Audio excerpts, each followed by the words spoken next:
The Bermuda Triangle. A legend. A mystery. A vast graveyard. It is a place where ships and planes vanish for unexplained reasons. Hundreds of vessels gone without a trace, swept into oblivion. I don't understand how 23 men, nothing floats. I mean, not even a life jacket. Left behind, only disturbing questions. Those who do escape are haunted by memories that few believe. And I experienced a space-time warp. And none can explain. It was about 10 minutes of just the compass was spinning. I was very freaked out. All of a sudden, everything was totally black. I thought that I was going to die. Theories have emerged. Geomagnetic anomalies. UFO encounters. It sat there and glowed for, I guess, 2 or 3 minutes and spawned. Government conspiracies. The U.S. military, I think they know a lot more about the anomalies here than they are saying. Is the truth hidden within a secret underwater naval base? Or in a cryptic message from someone supposedly dead? The telegram said, "You've been misinformed. I am very much alive." Now we take on the triangle from every angle with a massive, unprecedented exploration into the mysterious death trap. We'll retrace a doomed military mission through the heart of the Bermuda Triangle, when 6 planes and 27 men vanished in a single day. 60 years later, no one can still say what happened to them. We'll launch an underwater expedition to find one of the missing planes that no one, including the Navy, has tried to recover. Enlist NASA technology to probe a swamp that could swallow planes whole. 5 aircraft can easily vanish in there. And pursue a bizarre connection between the Triangle and the lost city of Atlantis. Through these portals, suddenly these people go. And they're living in another dimension. Along the way, we experience some of the Triangle's bizarre behavior firsthand. They have a regular magnetic compass and a fluxgate compass, and neither of them are cooperating. A journey to unravel a deadly mystery where planes, ships, people, and reason simply vanish.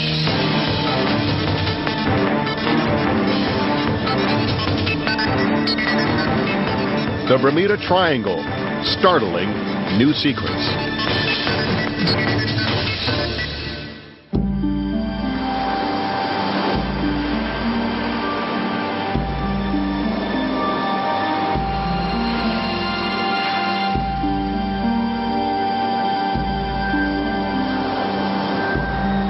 Long cloaked in mystery, the Bermuda Triangle keeps its secrets clinched in a watery death grip. Meddlers and adventurers. All right, let's go take a look. Enter here at their own risk. But in an unprecedented effort, we bring the best minds and latest technology together to defy the Triangle and solve one of its most bewildering riddles. Potential target right here. It's possible. I'm Lester Holt. The Sci-Fi Channel's unparalleled pursuit of the truth behind the Bermuda Triangle begins with one of the greatest unsolved mysteries in American history. On December 5th, 1945, with World War II over and Christmas just around the corner, 27 servicemen seemingly vanished without a trace. At the core of our story, 5 Navy Avenger torpedo planes, the type of plane that had proven lethally effective in the Pacific against the Japanese. But on this day, the planes have a peaceful mission, a routine training flight that will take them over a section of what is now called the Bermuda Triangle.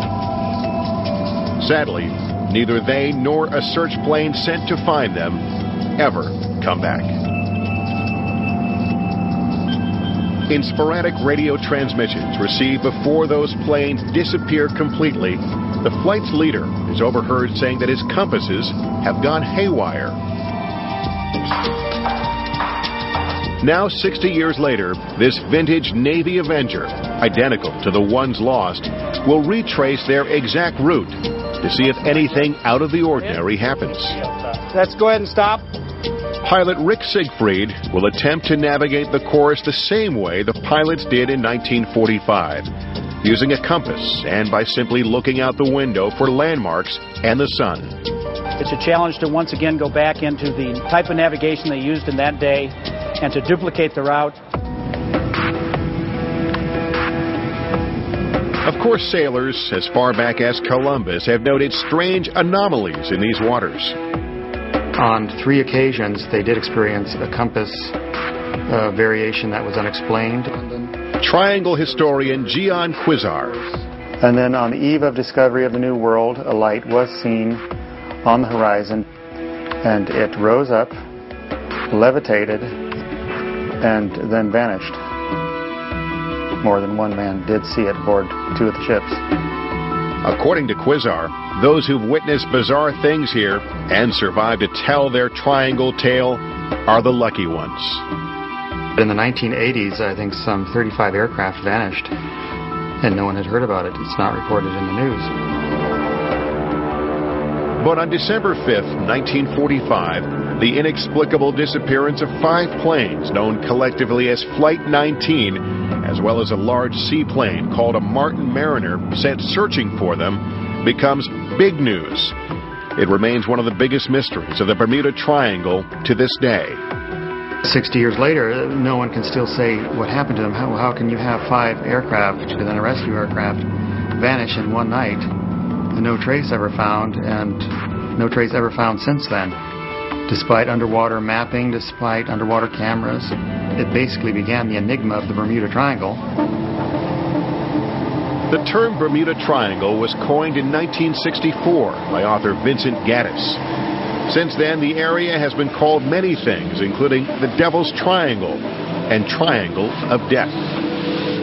Gaddis defined the triangle as the area between the coast of Florida, Puerto Rico, and Bermuda. But today, historians say strange triangle phenomena actually occur over a much larger area that covers 1.5 million square miles and encompasses the entire east coast of Florida.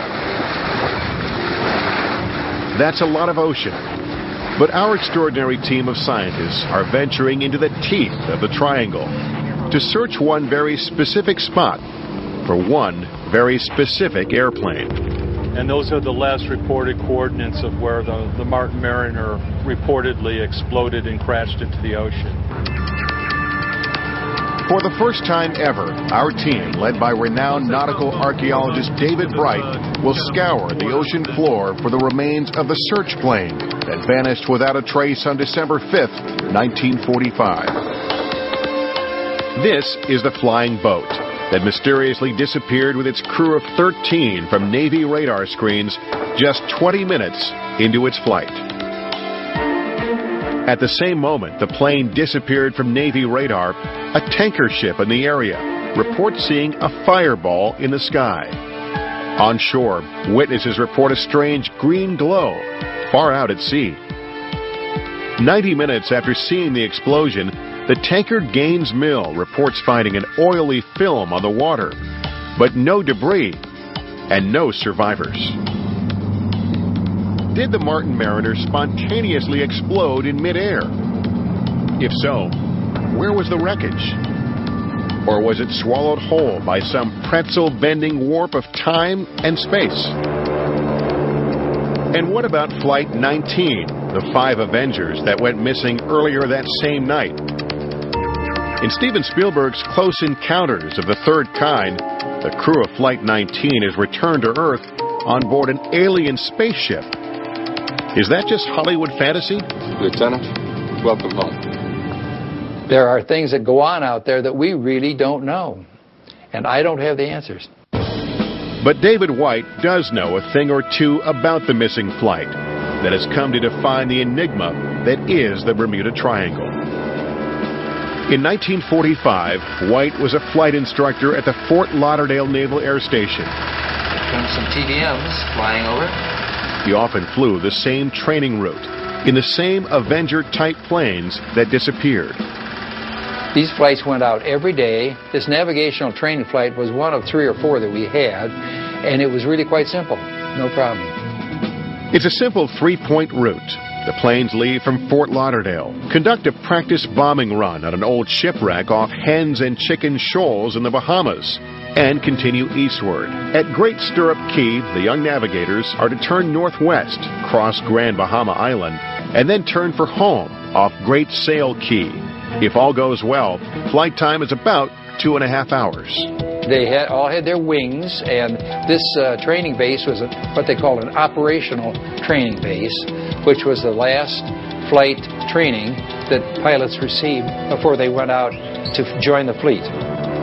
But something goes horribly wrong on Flight 19. 90 minutes into the flight, instructor Charles Taylor believes he's not where he's supposed to be. For a pilot with that much training to lose his way out over the Bahamas would be very rare. I don't remember it ever happening before. According to official transcripts, Taylor radios that his compasses are malfunctioning and believes he has taken Flight 19 way off course. I don't know where we are. We must have got lost after that last turn. What is not clear is if the other pilots are also getting similar readings on their compasses. Now, why didn't 4 other pilots contradict him and say we are on course? Why did they simply follow him? And that is the big mystery. An even bigger mystery is why no one is able to pick up Flight 19 on radar.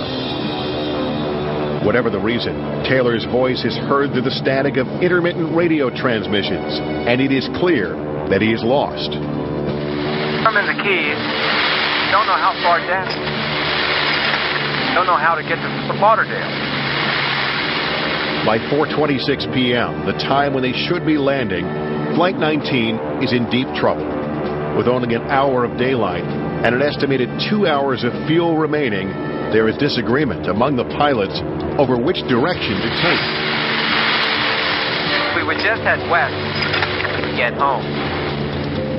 Thinking he is in the Keys, Taylor wants to head northeast, where he believes mainland Florida is.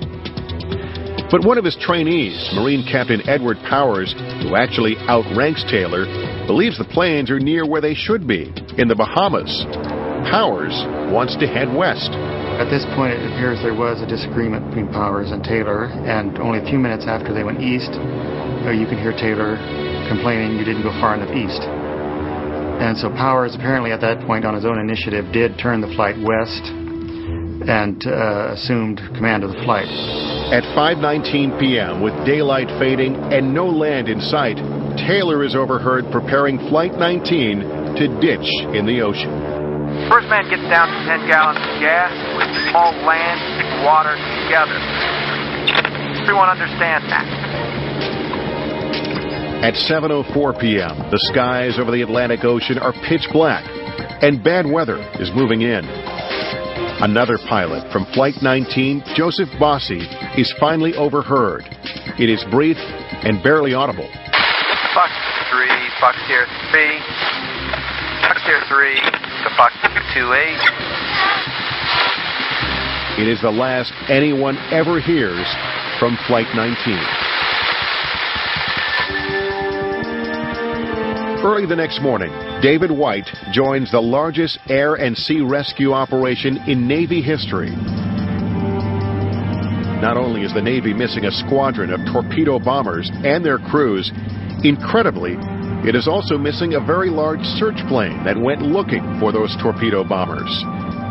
That plane alone carries a crew of 13.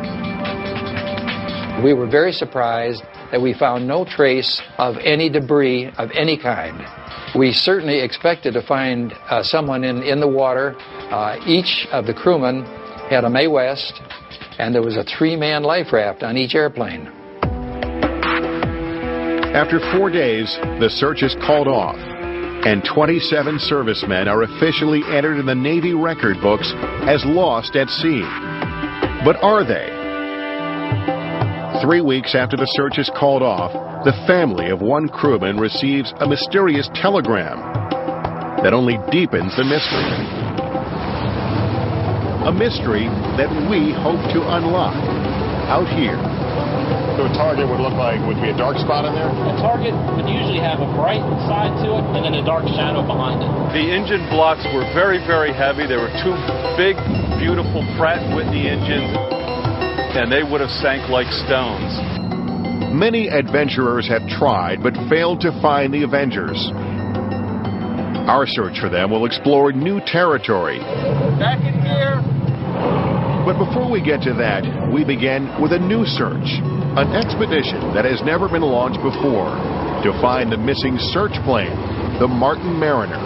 They felt that they had the coordinates down and nailed pretty shut. If our scientists and divers are able to find a small fragment, even a trace of the Mariner down there where the Navy says it is, then we may well hold the keys to a 60-year-old mystery. It did sink in this area of the ocean. I have absolutely no doubt about it. As the sun sets over the Bermuda Triangle on a balmy December evening in 1945, a total of 27 American servicemen are flying into oblivion. 5 Navy torpedo planes, out on a routine training mission over these waters, inexplicably get lost. And in an incredible coincidence, a large Navy search plane sent to look for them seemingly vaporizes in midair, leaving nothing but a greasy smudge on the ocean surface. The mystery of what happened to those planes on that night launches a pop culture legend. There has to be an explanation somewhere for something like this. In his yet-to-be-released book on Flight 19, Gian Quizar offers shocking new evidence to support his theory that the missing squadron did not crash in the ocean, as the Navy contends, but instead landed in a large swamp in Georgia. There's only one place I would say they could have gone. The wind was still from the southwest. They would have to turn into the wind to ditch. If they turned southwest, I'd take them right over the heart of the Okefenokee Swamp. To test Quizar's theory that the 5 Avengers actually landed in Georgia's Okefenokee Swamp, we are, for the first time ever, enlisting the resources of NASA to search for the missing squadron. There it is. Looks like a pipe. It's about 20 feet long. And with an unequaled assembly of scientists, oceanographers, and deep-sea divers, we are scouring the ocean floor, where witnesses on board the tanker Gaines Mill say they saw a flash of fire in the sky at the exact moment the Mariner disappeared from Navy radar screens. But the plane is made of largely aluminum. Would that show up? It will show up on the sonar, but it won't show up on the magnetometer. The target that they've got looks like it's 20 feet long, okay, about this wide, and maybe up above the surface about this much. If successful, we will once and for all be able to answer the question of what happened to those planes. If not, we will once again be left to ponder the extraordinary fate of the men who flew them. Could it be, as some suggest, that the Bermuda Triangle lies at a cosmic crossroads where ordinary rules of time and space don't apply? Is it possible that submerged remnants of an advanced civilization still haunt this vast expanse of ocean? Look into the faces of the missing. Imagine them as they once were, flesh and blood, as alive as you and I. Where are they now? Though it has been 60 years, each left loved ones behind who remember the day they disappeared as if it were yesterday. But he was one of the taller ones, I think, in the family, and slim and very debonair, and the girls all were crazy about him. And 22-year-old Donald Arsenault is just as crazy about the girls. Practically every letter he sends home to Lafayette, Louisiana, contains pictures of him with young women. On the evening of December 5th, 1945, his big sister Aline, herself a Navy wave stationed in Washington, sits down to write Donald a letter. Dear Donald, I haven't been able to... What Aline doesn't know is that at that very moment, her brother Donald, stationed in Florida as a radar man on this Martin Mariner, is about to fly into the history books. The Mariner, with Donald Arsenault and 12 other crewmen on board, is headed east on an emergency rescue mission to look for 5 Navy Avengers that are presumed down somewhere in what is now called the Bermuda Triangle. They are never heard from again. But I remember, my daddy getting the telegram, and I think we were all really upset because we were looking forward to him coming home. For 4 days, the Navy combs the ocean surface with ships and planes, searching for some sign of Donald Arsenault's Mariner or the 5 missing Avengers. I think we heard on the news that it was probably the largest rescue mission since Amelia Earhart. But the Navy finds nothing, not a life jacket or a raft, or even so much as a paper cup. It is assumed that something, perhaps a careless smoker on the gas-laden aircraft, caused the Mariner to explode. Why then was no wreckage found? Without finding debris of any kind, how could anyone know for sure? It was here in this empty patch of ocean, about 25 miles off the Florida coast, that the Gaines Mills reported finding the oil slick after witnessing the flash in the sky that night. They marked the coordinates, and that's where we began our search for the missing Mariner and her crew.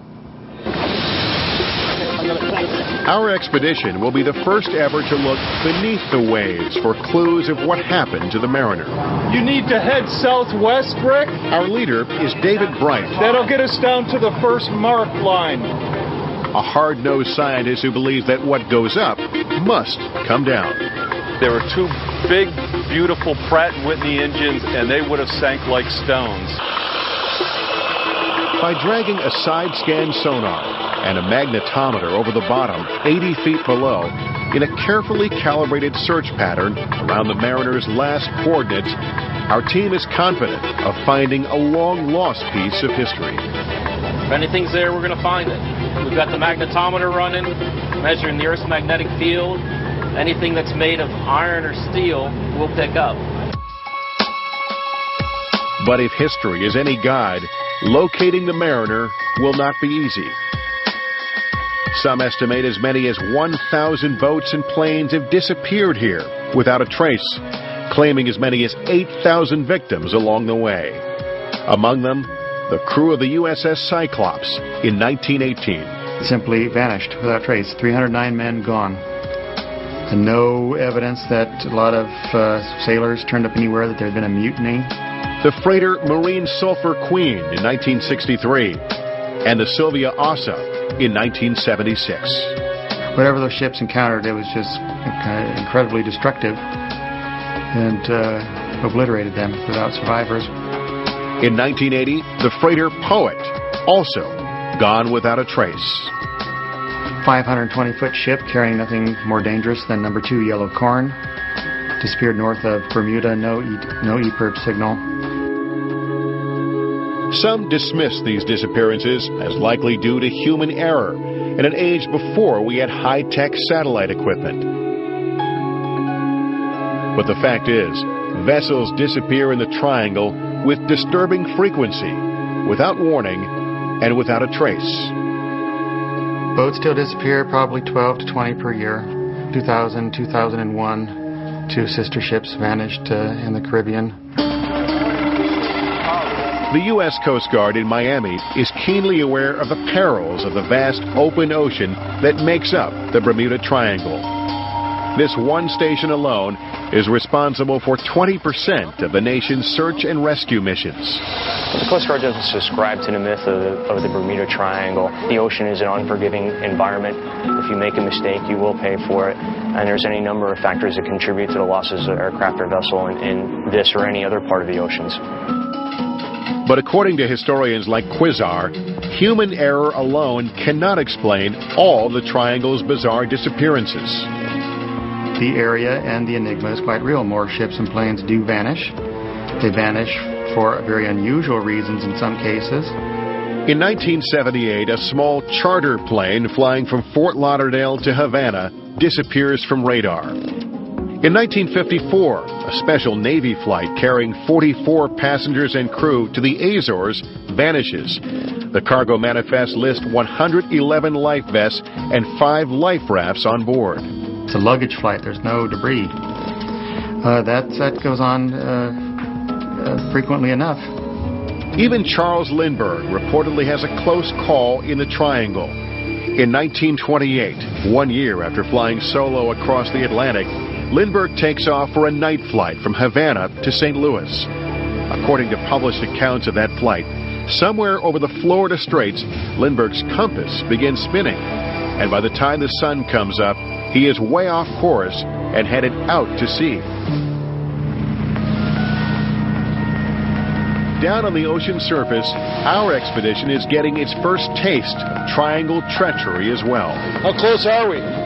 While trying to get our divers in position over a promising target, Captain Eric Smith sees something he's never seen in all his years at sea. I'm steering by GPS. I have a regular magnetic compass and a fluxgate compass, and neither of them are cooperating. You ever had that happen to you before? No, I never have. Could an erratic compass have been what happened to Flight 19 in 1945? To find out, we will send a Navy Avenger, one of only about a dozen still operable, to retrace Flight 19's path through the Bermuda Triangle. We're all taught that from the very beginning, to believe the instruments. The compass is a very reliable, very simple instrument. Rick Siegfried is an experienced United Airlines pilot who flies around the globe in 747s. But he also flies this TBM Avenger for the Tri-State Warbird Museum in Ohio. We're going to try to reenact the flight as best we can, not using modern navigation. We're going to use dead reckoning nav, just like they would have, back in that time. Make sure everything's secure. Stack is good and tight. Make sure there's no oil leaks coming from behind the engine. Siegfried knows well the history and legend he is up against. I definitely believe that there's something that's unexplainable at this time in that area. William Kittinger actually witnessed one of the strangest triangle disappearing acts of all time. He was working in air traffic control in St. Thomas when a Navajo twin-engine plane approaching the airport simply vanished. When he reported 2 miles out for landing, I asked him to show me his landing light, and I had visual contact when he showed me his light, and I turned my attention back to the departing aircraft and watched him depart. And when I turned back to clear the Navajo to land, I got no response, and his landing light was gone, and the target was missing off the radar. Kittinger thought the plane had gone down in the shallow water just off the airport and immediately notified the Coast Guard. There was nothing found. There was no aircraft, no reports of downed aircraft. It just disappeared. Our team of scientists are convinced they will have better luck finding the missing mariner. It's a potential target right here.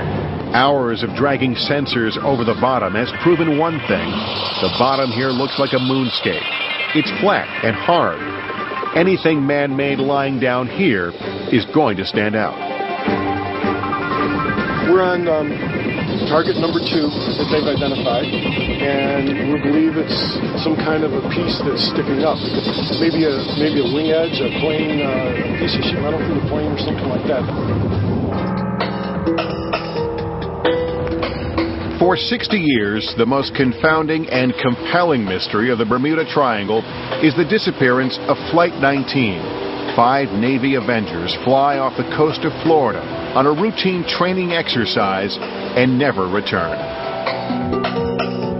The oil tends to collect in the bottom cylinders, so we pull this through to make sure that there's not a hydraulic lock.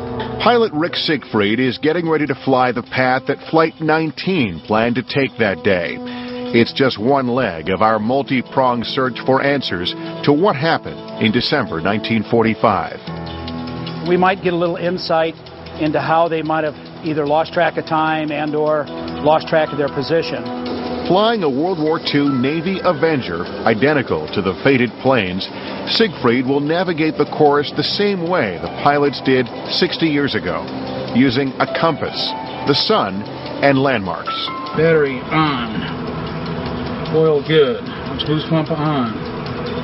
Our plan is to take off from Fort Lauderdale, fly east 113 miles, before turning northwest at Great Stirrup Key. After traveling 73 miles, we'll turn southwest off Great Sail Key and take the 120-mile journey back to Fort Lauderdale. You ready for start?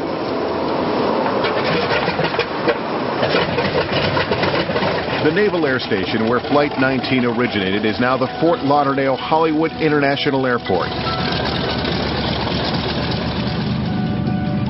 And like the 5 planes that disappeared in 1945, we take off under mostly clear skies. And what a glorious day, good visibility, scattered cloud deck up in front of us. Following Flight 19's route, we head for Hens and Chicken Shoals. The shoal should be just this side of the lighthouse and a little south. We find the shoals. It's those rocks sticking out of the water. We're looking at the shoals. I didn't see the shipwreck. It might be just a little further south. But there's no sign of the old shipwreck where Flight 19 did its bombing runs. To stay on the same schedule, we fly around the shoals for about 15 minutes before continuing east. And why don't we head for Little Stirrup Key?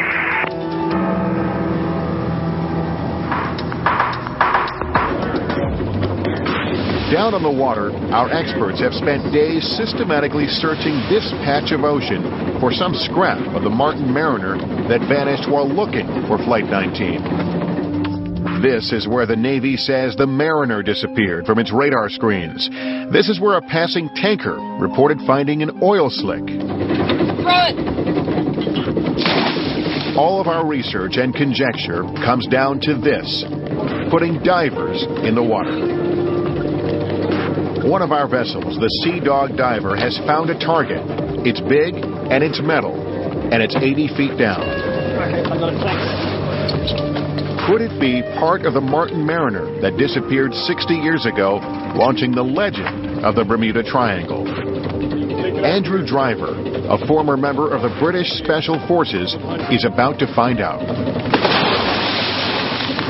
Not knowing what awaits at the end of this line, Andrew begins a slow descent, fighting a strong current.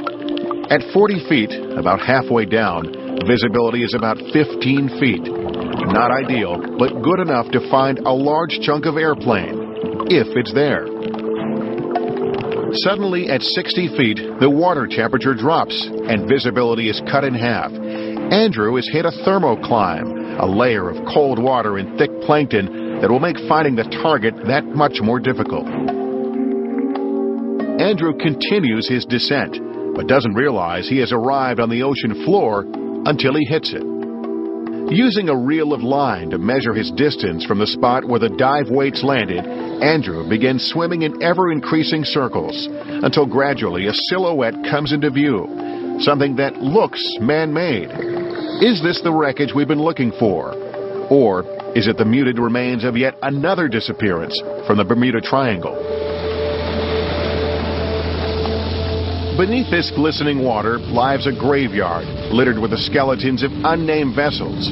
Their watery deaths remain a mystery. Locating remains of boats and planes known to be missing shouldn't be difficult with all the high-tech sonar equipment now available. It's not such a big ocean anymore, considering what electronics can do. But for unknown reasons, in the Triangle, evidence is rarely found.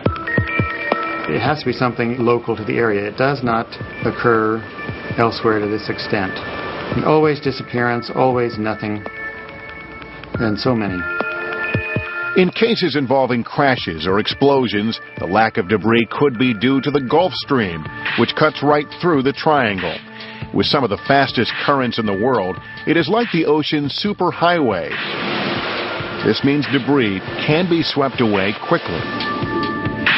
But heavy items, like plane engines, huge ships and large pleasure boats should still be there.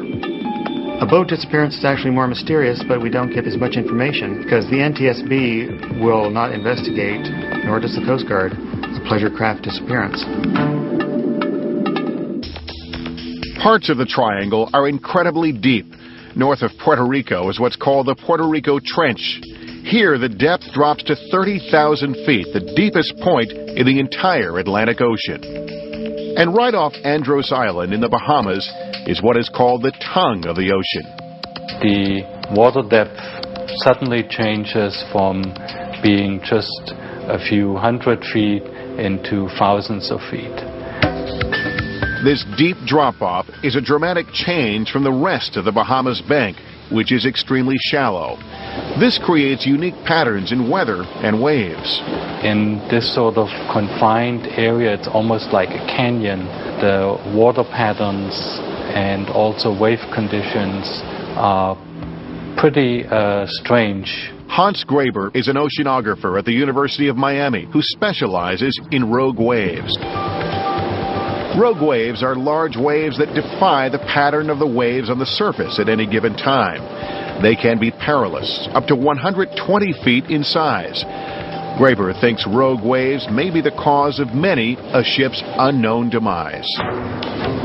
Quite often they come without much warning. They suddenly appear, and that could break over the bow of the ship, and in some cases break the ship in half, or in some cases even push it underwater.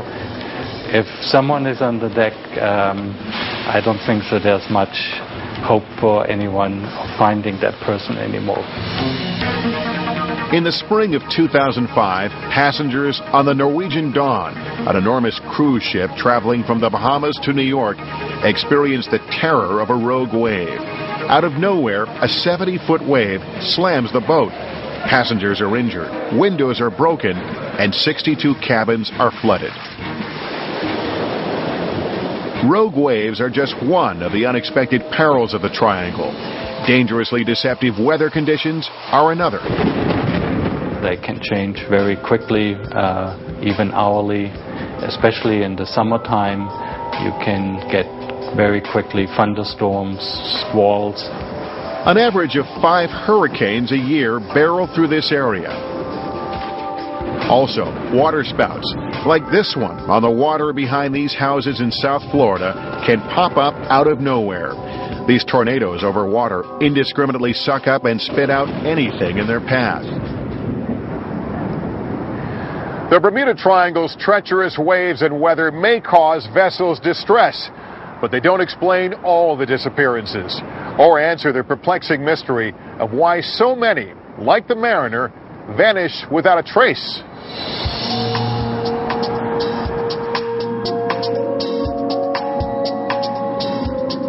Everything that falls from the ocean surface finds new life on the bottom.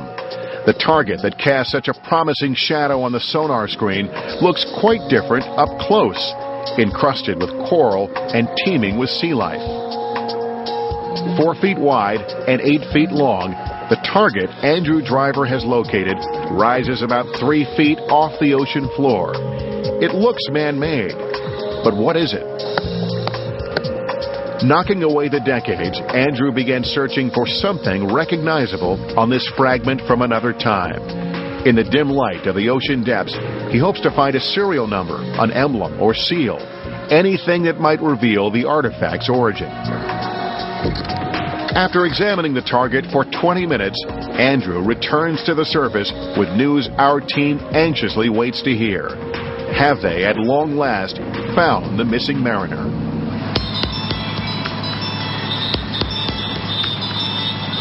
The seas are dead calm out on the edge of the Bermuda Triangle.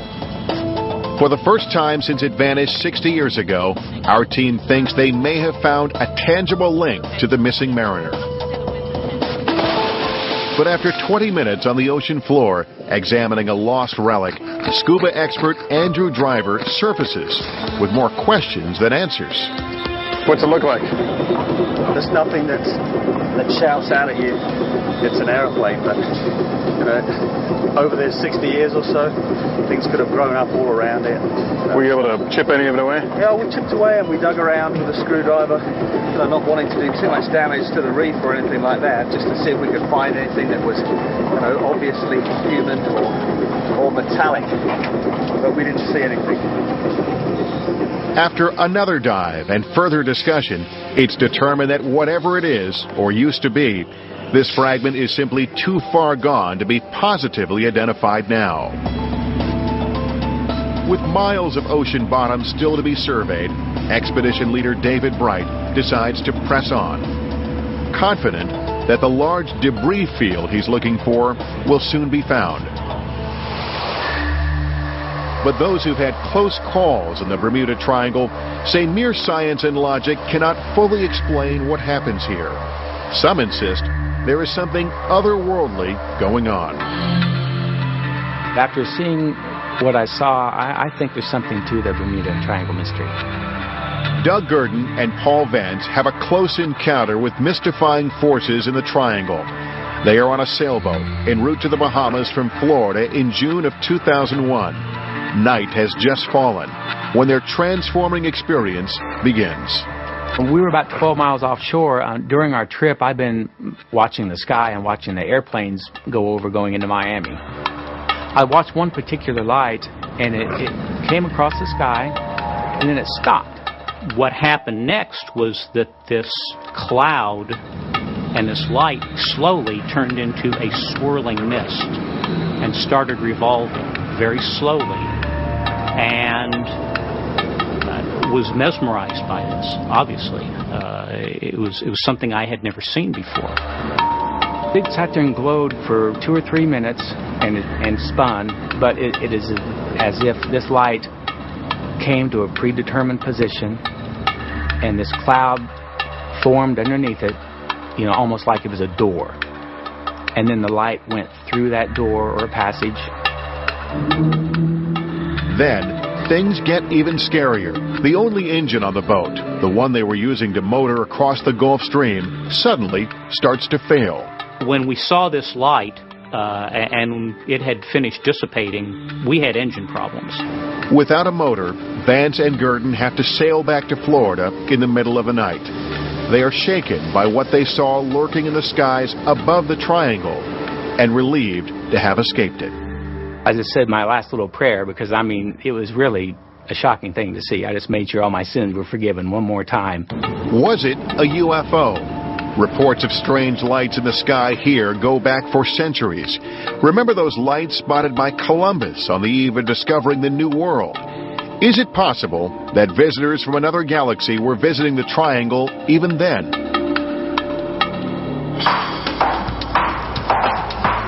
I've been landing the flying boat out at Pilot Bruce Gernon has a UFO experience while flying in his plane off the coast of Florida. It was shaped like a saucer. It was huge, and it was glowing really bright. All of a sudden, it shot right at us at a phenomenal rate, and I thought we were going to crash with it. And I was saying my last prayers as I turned off to the left as sharp as I could possibly turn.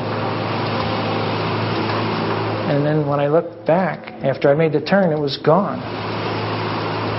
One of the most disturbing UFO sightings ever recorded happens just off the coast of Puerto Rico in 1980. Air to ground, pick up a pilot panicking.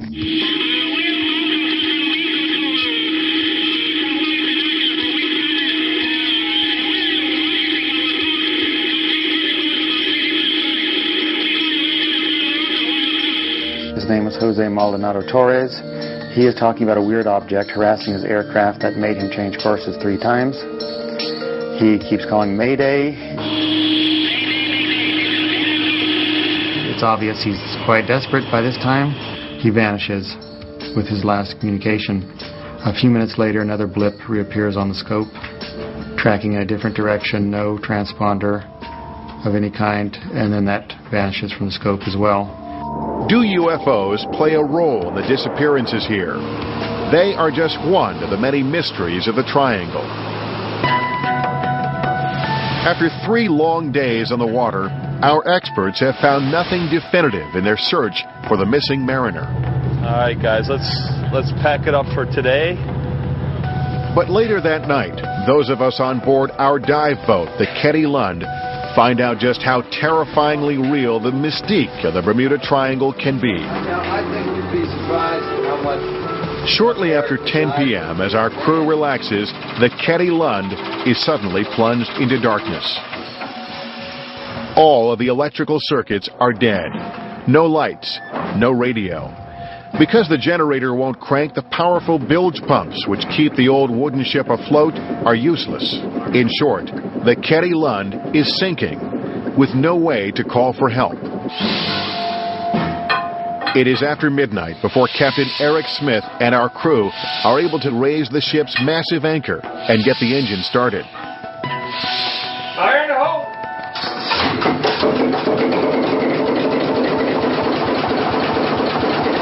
After steaming west for more than 2 hours, the crew is able to use a cell phone to call for help. Is Eric all right with us tying on? Early the next morning, the cavalry arrives, carrying a new generator. She's not going to make it through the gate, so we're going to go right up on the top. All right, we got it. After a night spent struggling to keep the Ketty Lund afloat, our bedraggled crew begins another day, thankful to have avoided becoming another statistic.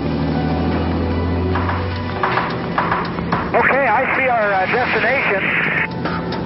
On our own mission to retrace the route of Flight 19, we are approaching the time when Lieutenant Taylor started to seriously doubt what his compass was telling him. And let's start a left turn now. We're flying over Great Stirrup Key, about an hour into our flight, right on schedule. And as we proceed northbound, it looks like our heading is nice and stable. We turn northeast and head towards Great Sail Key, the point Flight 19 never found. Along the way, pilot Rick Siegfried will look for Grand Bahama Island, the landmark Lieutenant Taylor never saw, and closely monitor the compass. What's your compass doing? Compass is as steady as a rock. Nothing weird happening with the compass? Not a thing. It's steady as a rock. The question is, will the compass stay accurate? Or will we, too, lose our way in the Bermuda Triangle?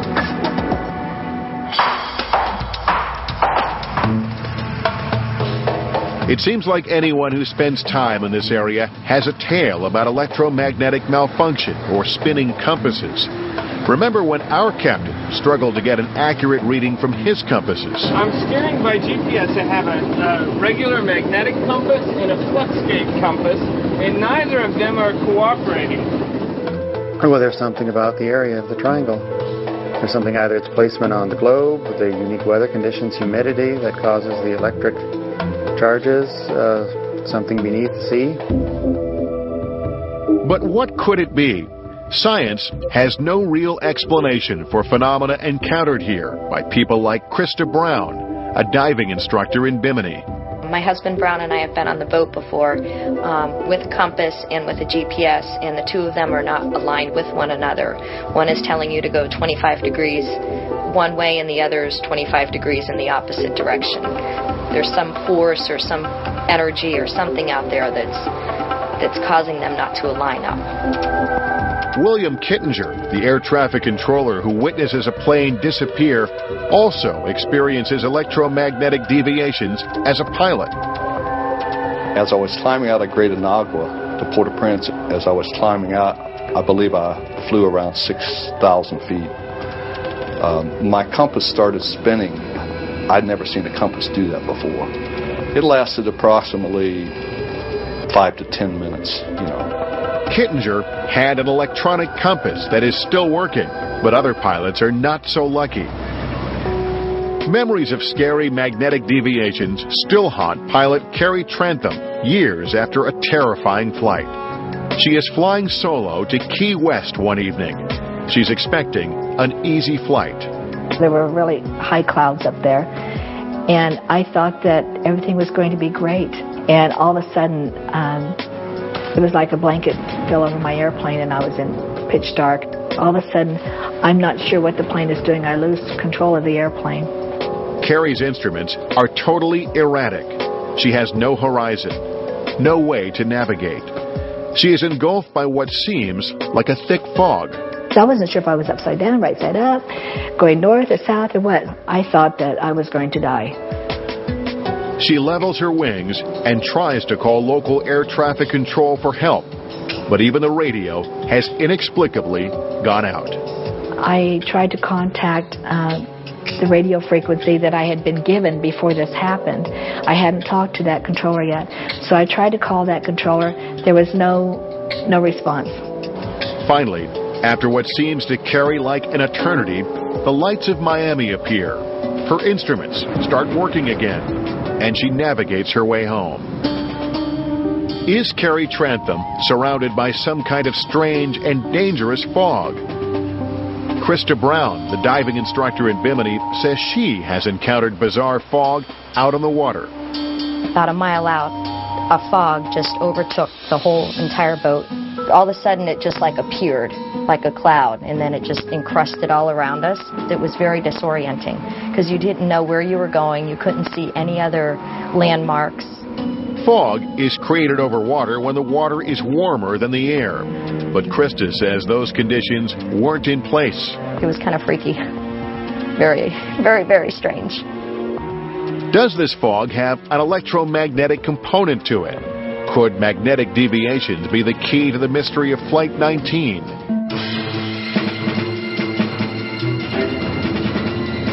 High in the air above the vast Bermuda Triangle, we continue to retrace the path of doomed Flight 19. We've now hit the hour-and-a-half mark, when for the 5 Navy Avengers, the unexplainable starts to happen. At 3:40 p.m. on December 5th, 1945, the pilots expected to see Grand Bahama Island, but all they saw was ocean. I definitely am starting to see the landmass, which I'm going to assume is Grand Bahama. It's about the only large landmass out here. About 90 minutes into our flight, we fly over it. Boy, I can't see how anybody would have missed Grand Bahama Island if they'd been anywhere close to the right point. This is the point in time when Lieutenant Taylor notices that both his compasses are acting erratically. He gets confused. Does he have spatial disorientation? Or is he a victim of something stranger? One individual who thinks he holds the key to the mystery of the Bermuda Triangle is pilot Bruce Gernon. While flying from Andros Island in the Bahamas to Miami in 1974, he has an experience that is so bizarre, he spends 30 years researching it. About 30 miles into his trip, he enters a strange cloud. An unusual thing about it was that it seemed to come right out of the ocean itself. It had no base or no ceiling to fly under. So I penetrated into it, and it was eerie inside. It was full of electricity, but there was no precipitation. Then, Vernon says the clouds formed into a strange, perfectly shaped tunnel, and he was trapped flying in it. These strange lines formed, and they were spiraling and turning counterclockwise very slowly. And then I noticed my electronic instruments weren't functioning properly. Even the magnetic compass was slowly rotating counterclockwise. We contacted Miami Radio, and they were unable to locate us on radar. A few terrifying minutes pass, and then the spiraling lines of the tunnel suddenly disappear. To his astonishment, Gernon realizes he is right over Miami Beach. I immediately looked at my watch and noticed I'd been flying only 33 minutes. But once I entered the tunnel, time and space started to change. And I experienced a space-time warp. And it only took me 3 minutes to travel to Miami. So that's 100 miles in 3 minutes. After years of research, Gernon concludes that he was enveloped by a phenomena he calls electronic fog. This electronic fog has the capability of attaching itself to boats and airplanes. Gernon says pilots can suddenly find themselves stuck in this fog, which clings to vessels, inducing spatial disorientation. He thinks the fog causes electromagnetic malfunction. Instruments no longer work. The pilot has no sense of direction and no means to navigate. Electronic fog, he says, can be so intense that it creates a time storm, like the tunnel he narrowly escaped. Many of the planes and ships that have disappeared may have entered into a time storm that was so intense that they disintegrated. Gernon is not alone in thinking that time and space disorientations occur in the triangle. One theory is that Flight 19 traveled through a portal to another dimension. In scientific terms, this is called a wormhole. A wormhole is a shortcut, like a subway tube, that allows you to go from point A and point B and never go faster than the speed of light. It allows you to punch a hole in space and essentially take the shortcut to reach a distant point in space and time. Michio Kaku is a physicist at the City University of New York. He says mathematics show that wormholes can, in theory, exist. But so far no one, at least not on our planet, has found a way to harness them. We have to open our mind to the possibility of a civilization 1,000,000 years more advanced than us, that a Type 3 civilization may be able to use Einstein's equations to essentially bend space-time into a pretzel in order to punch a hole in space and in order to utilize the power of a wormhole. Wormholes may seem like a dark and far-fetched fate for Flight 19. But even more sinister scenarios exist, including allegations of a Navy cover-up. Among those with suspicions is the family of George Payanessa, a radio man on Flight 19. His nephew Frank thinks there are still many unsettling questions. I don't understand how 23 men, nothing floats. I mean, not even a life jacket, piece of fuselage, some kind of equipment. I don't understand it. 3 weeks after Flight 19 disappears, the Payanessa family receives a disturbing telegram that haunts them to this day. The telegram was sent the 26th of December at 10:15 in the morning. Said, "You've been misinformed. I am very much alive," and it was signed Georgie. The telegram can only be one of two things: a sick prank or evidence of some kind of Navy conspiracy. A small detail, the use of her son's nickname, leaves George's mother convinced that the telegram is real. She doesn't think that if it was signed by anybody else, it would probably have said George. And my aunt believed, until she died, that Georgie was alive. She felt that there was a cover-up. There is another puzzling thing about the telegram. It is sent to George's brother Joseph at an address that would not be easily available to anyone outside of the military. Would someone in the loyal ranks of the Navy be so cruel as to think this was a funny prank? The thing that puzzles me is not only the telegram, but the fact that they knew my father's address at the Marine Corps barracks in Washington, D.C. One of the reasons people theorize the Navy may be involved in unexplained disappearances in the Triangle is because of AUTEC, a top-secret U.S. Navy testing facility. AUTEC stands for Atlantic Undersea Test and Evaluation Center. Underwater training exercises are performed here with missiles and submarines. I believe that it's not a coincidence that the U.S. military has located AUTEC here in the Bermuda Triangle. I think they know a lot more about the anomalies here than they are saying. This unauthorized footage shows the above-ground portion of AUTEC on Andros Island in the Bahamas. It is located just feet from the tongue of the ocean, where the depth abruptly plunges by thousands of feet. The deep blue channel you see here is for submarines. We made repeated requests to interview someone from AUTEC and get a tour of the facility, but were denied. Suspicion about AUTEC's role stems from rumors about highly classified Navy electromagnetic tests during World War II. The rumors are the basis of a movie, The Philadelphia Experiment, about a covert military project to make ships disappear. In the movie, the test goes seriously wrong. Get back, get back, get back. The movie is based on an alleged Navy experiment in the 1940s called Project Rainbow that was shrouded in secrecy. It was probably an unidentified project during the war in which they were either trying to make a ship invisible to radar or invisible, quote unquote, to magnetic mines. If doing that, they might have encountered an enormous coronal phenomenon. The coronal phenomenon is another unexplained triangle mystery. Flashes of colored light in the sky, like the flashes reported at the time the Mariner disappeared. Could ships and planes unknowingly steer into secret tests being conducted at AUTEC? Some believe AUTEC is a cache of clandestine operations that they conceal undisclosed vessels, including underwater submersible objects called USOs. I think the AUTEC facility has UFOs and USOs, and that some of the phenomenon is coming from that base. Some people think AUTEC is similar to Area 51, and they are experimenting with alien spacecraft that they have captured.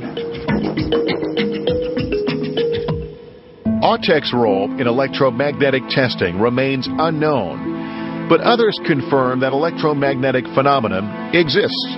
It's been done in laboratories since then by accident as well, in which you lock up magnetic fields and it causes very bizarre reactions, including the disappearance of metallic objects. In the late 1970s, engineer John Hutchinson creates extraordinary magnetic vortices with equipment crammed into his apartment. He seems to levitate objects like this saw and this broom. He appears to make plates spin and coins jiggle.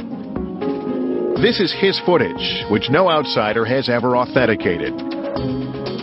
But if it is as strong as it looks, it suggests that manipulating electromagnetic forces can have drastic consequences, results that raise new questions about what happened to Flight 19 and who was involved.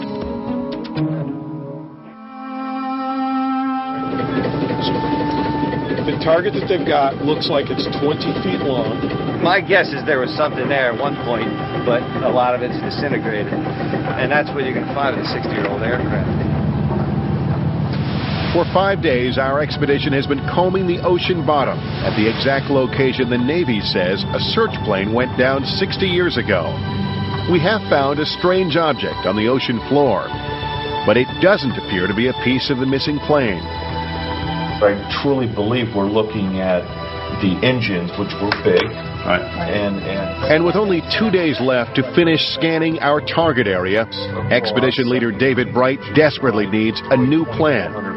We know where it's not, which isn't necessarily a bad thing. So, armed with the best equipment and best information available, it is now up to some of the best minds in underwater archaeology to determine the Mariner's final resting place. Do you know from the radar at what height it dropped off? Was it, Just how high and fast the Mariner is flying when witnesses on the Gaines Mill see that fireball in the sky are just two of the many questions stumping our team. They found no debris but just oil. Okay, so they did find oil. So what does it mean if you find an intact oil slick with regard to a plane crashing? It means a tank had to hit intact, at least one fuel tank or one fuel cell.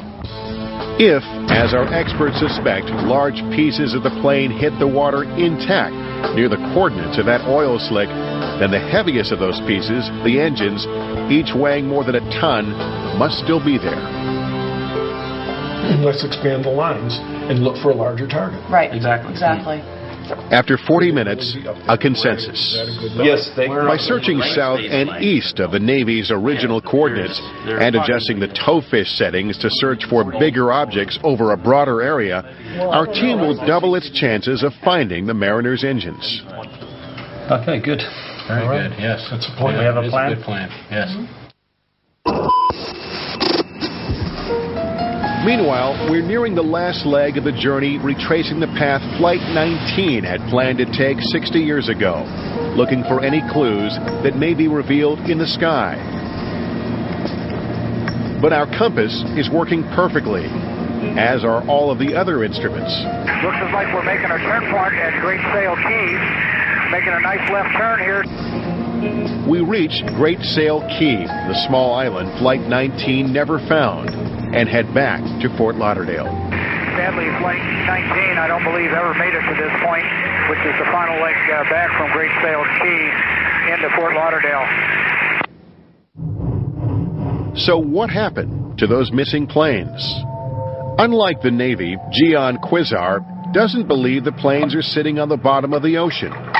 There's solid evidence that Flight 19 could not have ditched at sea, as is the standard Navy scenario. In 1945, the Navy believes the planes went down around here because of a radio fixed position report at 5:50 p.m. That report places the aircraft within this 100-mile radius. But at 7 o'clock p.m., another radar report shows 4 to 6 aircraft near Flagler Beach, Florida. The Navy dismisses this report, though, believing Flight 19 just kept flying back and forth over the water, never reaching the Florida coast. There is no way it could not have detected Flight 19 had that flight been at sea. So the idea that they ditched at sea is impossible because they would have been picked up on radar doing so. If the Avengers never ditched at sea, then where did they go? A new theory has emerged. With a moonless night and thickening cloud cover, they could have been flying over land and not even known it. There's only one place I would say they could have gone, the Okefenokee Swamp. In Georgia, near the Florida border, the Okefenokee is a vast and watery wilderness stretching 650 miles. As a wildlife refuge, it's home to many endangered species, and like any good swamp, alligators. Could it also be the home of what remains of Flight 19? 5 aircraft can easily vanish in there. To further support his theory, Quizar points to another radar report from that night. Air Transport Command reports 5 unidentified aircraft at 8:50 p.m., 32 miles from Brunswick, Georgia. At the time, speculation that these are the 5 missing Avengers is met with deep skepticism, because it was estimated that their fuel would only last until 8 p.m. at the latest. But Quizar says the fuel estimates were grossly underestimated, since the planes weren't weighted down with bombs, and because the pilots were not flying near top speeds. Could they have made it all the way to the Georgia swamp, several hundred miles past the search area? There's no doubt about it. They had enough fuel with the direction they were heading west to hit Florida and go beyond, actually. The Okefenokee, with its vast and treacherous terrain, is almost impossible to explore in any great depth. But we will attempt to outwit one of Mother Nature's most impenetrable fortresses. We commissioned Digital Globe to acquire QuickBird satellite images of a 262 square mile section of the swamp. We then sent the data to NASA's Marshall Space Flight Center in Huntsville, Alabama. Using a technique known as image processing, NASA hopes to use subtle color variations in the overgrown swamp foliage, invisible to the naked eye, to find the airplanes. The healthiest, most vigorous growth looks bright red. Plants under stress, perhaps caused by a rusty fuselage or slowly leaking fluids lying below, look a dull brown or pale pink. You're not going to see a perfect silhouette of an aircraft under any circumstance. The tannic acid in the water would have corroded most everything. The engine stock will be there, parts of the fuselage. NASA divides the image data into 300 frames, repeatedly scanning back and forth through the minute pixels for more than 24 eye-straining man-hours. If they end up in the swamp, there's going to be a big fallout, because here's 5 aircraft in a government-controlled swamp, and the Navy never knew it. Could one of the biggest mysteries surrounding the Bermuda Triangle finally be solved? While retracing the route of the 5 lost Navy Avengers, we flew over the shallow waters of the Bahamas, an area thought by many to be the center of the Bermuda Triangle's potent powers. Some believe Atlantis, a prehistoric continent powered by mythical forces, is buried beneath these sands and is the cause of the triangle's strange and deadly phenomenon. The things that link Atlantis with the Bermuda Triangle have to do with the concept that Atlantis had power systems, built pyramids all over the world, had a high technology, and that one of these power stations is actually underwater here in the Bermuda Triangle. One of the most convincing believers in Atlantis was world-renowned clairvoyant Edgar Cayce. In the 1930s and 40s, long before the concept of the Bermuda Triangle is even born, he predicts that the first portions of Atlantis will rise again in 1968 or 69 in the waters near Bimini. Decades after Cayce's original prediction, a pilot flying in the Bahamas spots a row of unusually symmetrical rocks in the water that look surprisingly like an ancient structure. The discovery is intriguing on its own, but the location and timing is stunning. It is 1969, the very year of Cayce's prediction, and the location is Bimini. I think the Bimini Road is evidence of Atlantis because those stones are not from the Bahamas. They've been brought here from somewhere else, and that was probably 10,000 years ago. David Childress is an author and an expert on ancient civilizations, including Atlantis. I believe that Bimini is one of the areas where Atlantis was located because the Bahamas themselves are a very shallow bank. Geologists say that 10,000 years ago, the time of Atlantis, ocean levels were 300 feet lower. That would make the Bahamas into a mini continent, much like Atlantis. Locals in Bimini aren't sure if the Bimini Road is evidence of Atlantis, but they are certain that bizarre and eerie triangle phenomena occur in Bimini with frequency. There are weird things that happen in Bimini that are unexplainable, and not just in Bimini on the island of North or South Bimini, but in the waters around Bimini. Strange occurrences happen that have no explanation for. Just 50 miles east of Florida, Bimini is an entry point to the Bahamas for boaters, a destination for deep-sea fishing enthusiasts and divers. Krista Brown spends her days taking tourists out on the water here. Once I was north of Bimini on a dolphin trip, and the compass just started spinning in circles. And we found the dolphins, the people got in the water, had a great interaction, a swim with them, and the dolphins started to move away. Everybody got back in the boat, started to follow the dolphins, and the compass worked exactly right. I have no idea why it happened or what, but it was about 10 minutes of just the compass was spinning. I was very freaked out. Magnetic deviations seem to be reported more frequently here than elsewhere in the triangle. Compasses spin or are totally inaccurate. It may not be a coincidence that one of the checkpoints for Flight 19 is just north of the island at Hens and Chickens Shoals, where the crew does a bombing exercise before becoming lost. Could the phantoms of an ancient civilization, one powered by magical crystals and energy, have a hand in the triangle's mysteries? No, I want to go back there. I decide to travel to the Bimini Road with David Childress to investigate. We charter a dive boat to take us on this unprecedented excursion and head out to the underwater site to have a look. Explain to me, though, what Atlantis has to do with the whole phenomenon known as the Bermuda Triangle. One of the concepts with Atlantis is that this civilization that's from over 10,000 years ago not only built roads and bridges and port cities, but they also built these giant pyramid power stations.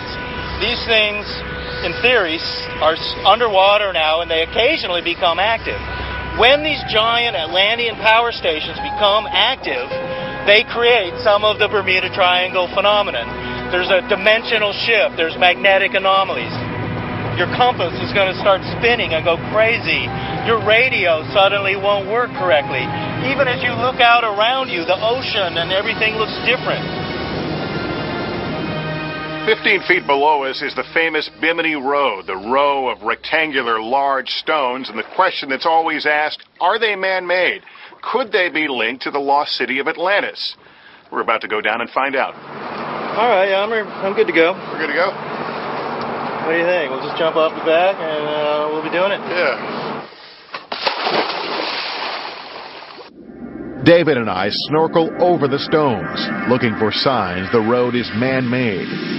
Geologists claim the stones are just beach rock, sand that has hardened over hundreds of years. But their placement is oddly symmetrical. While these rocks have been tested by geologists, lab results have been inconclusive.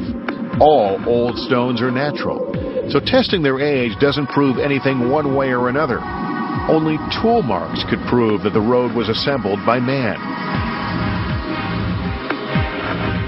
To get a better look at the stones, David dives deeper. He believes the scientific community is hesitant to believe the truth, because doing so would turn history on its head.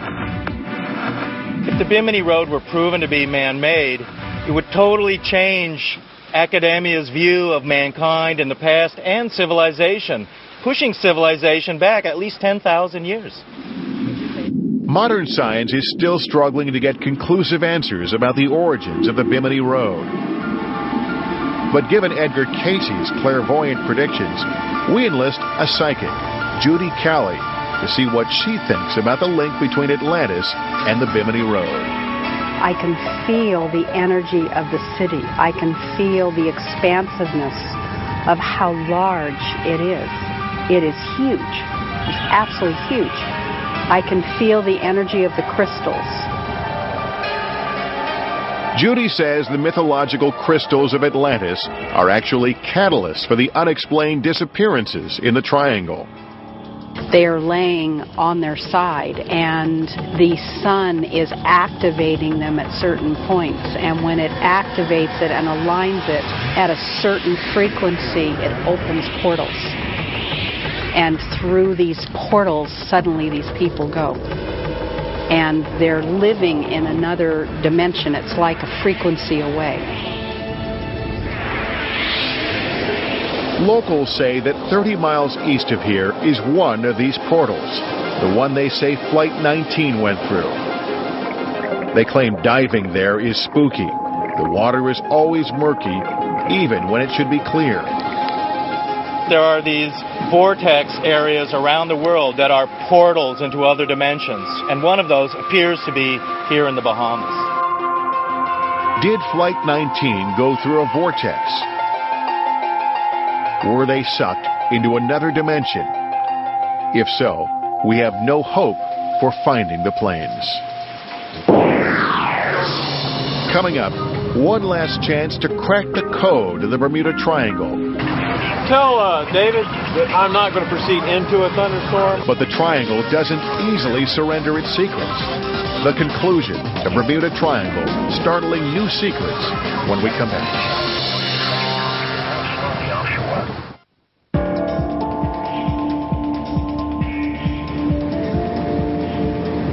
Whatever happened to those Avengers out over these waters 60 years ago does not happen to us.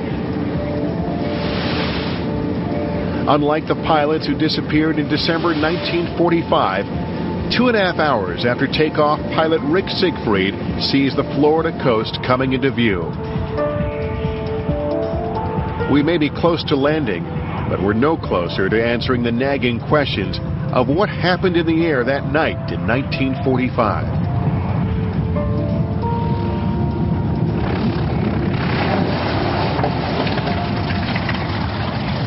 Fly that all at 1,000 feet and kind of put yourself in the same position that Flight 19 was an interesting experience. It was successful. You know, we made the last leg, which unfortunately they never had an opportunity to do that. And what about the theory that Flight 19 crash-landed in Georgia's Okefenokee Swamp? After searching our target area of the swamp, the best space-age technology available could not definitively answer that question. it remains entirely possible that the fate of Flight 19 may yet be found here. But for now, the secret of its whereabouts is not one the swamp will cough up.